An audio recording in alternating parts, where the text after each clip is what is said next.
Hey there everyone, Paula Ponce of paulaponcenails.com, and today I wanted to show you how I did my last set of nails. At the end it turned out beautiful and I was quite happy with it, but I had a rough start. So here's what I intended to do early on when I wanted to get started with my nails this night.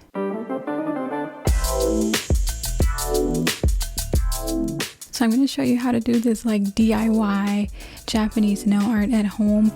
And even though I'm a professional, what I'm going to be doing is quite simple. You obviously just need to have steady control of your brush and whatnot. But believe me, it's super easy. Plus I'm kind of cheating. I'm going to do a 3-in-1 builder base. So I'm going to be using this Kokoist in a bottle gel.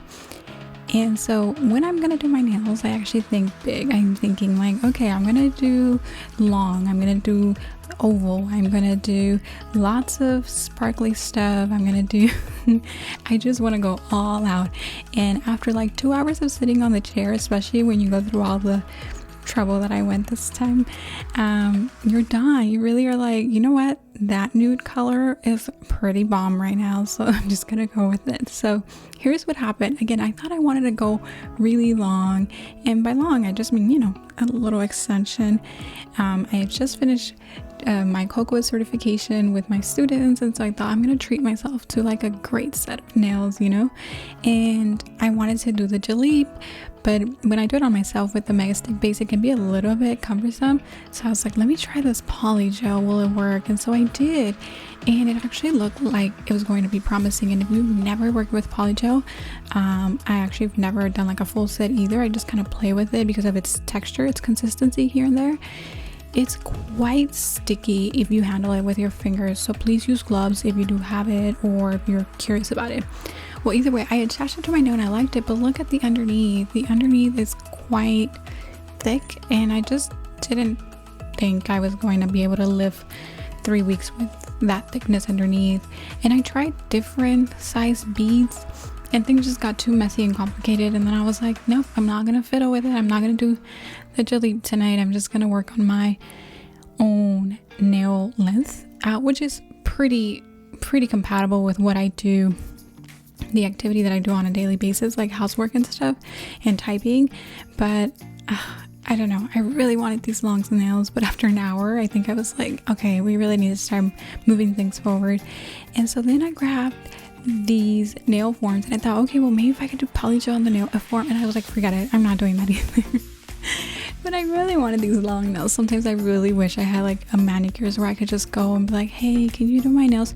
Which is, by the way, the reason why I believe that manicures aren't going anywhere, even in the times that we're living in.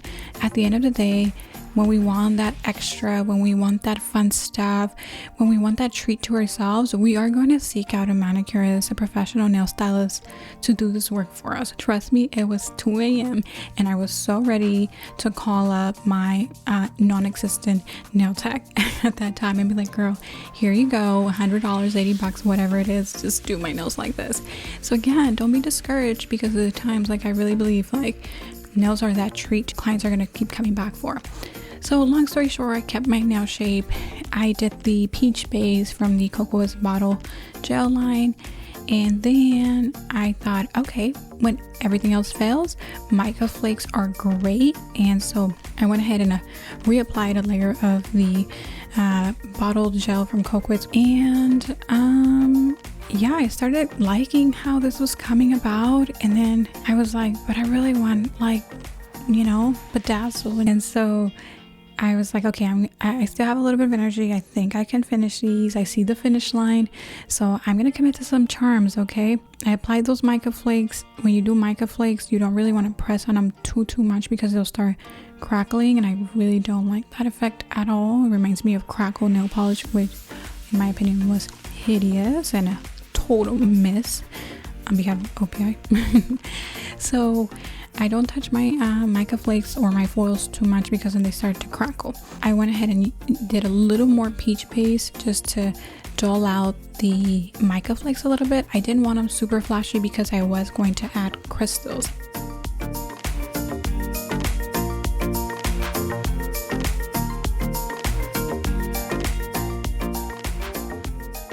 And I did do a coat of non-wipe matte top gel, which you can find great formulas from either Leafgel or Kokoist. At this time, I had decided in my mind that I was going to add some sort of charm, you know, sparkly stuff to this on top of this, so like a 3D situation. And so I got my Leafgel affix gel, which is the purple bow ones, and you can do that bijou nail art. So it's like these 3D charm nail art, very cute Japanese gel nail art style. There are some great stylists. I think Rio does a great job about bijou or 3D nail charms and creating her own with Swarovski crystals, and I thought that was fun. So I thought that would be the look that I was going for, and I just realized I guess I don't have like super huge Swarovski crystals, so I have to do a lot in order to create like a big cluster. So either way, I applied the Leaf Gel affix gel, a little dollop to apply the frames, and then I really like these frames because they're already curved, and I believe you can get them at Daily Charm. My code may still be active, is PPN10. So after adding the metal frames, I thought, how else can I make this super cute? And I grabbed some studs, some gold studs, and some Swarovski crystals, which by the way, Swarovski crystals are going to stop being sold apparently like sometime soon. So if you're not stocked up, make sure that you go to Daily Charm and stock up then. And the reason for that is I'm not sure. But apparently they're going to stop selling individual crystals like worldwide, so I don't know what that really means, but I know Daily Charm is in the process of looking for more quality studs, and so I think maybe this is another reason why I go into just like, all right, I just want charm happiness, because maybe I have FOMO, the fear of missing out for real on crystals. I'm pretty stocked, but I guess if they're not going to be available, then I'm probably going to stock up more. And then I was thinking, do I want this on all of my nails? Do I want like a square thing, you know, frame? So pretty. I think it's so dainty. And then I put it on all of my nails, and then I was like, no, I don't want this on all of my nails. So then I didn't do that. And then I just put a few little crystals on my pointer, created the custom nail charm on my thumb, and I called it a day.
So just let me know in the comments section, are you like your worst client?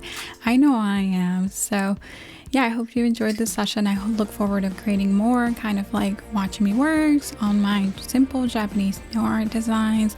Check out the description box for any free classes or current promo codes, and I'll see you next week. Thanks for watching. Bye.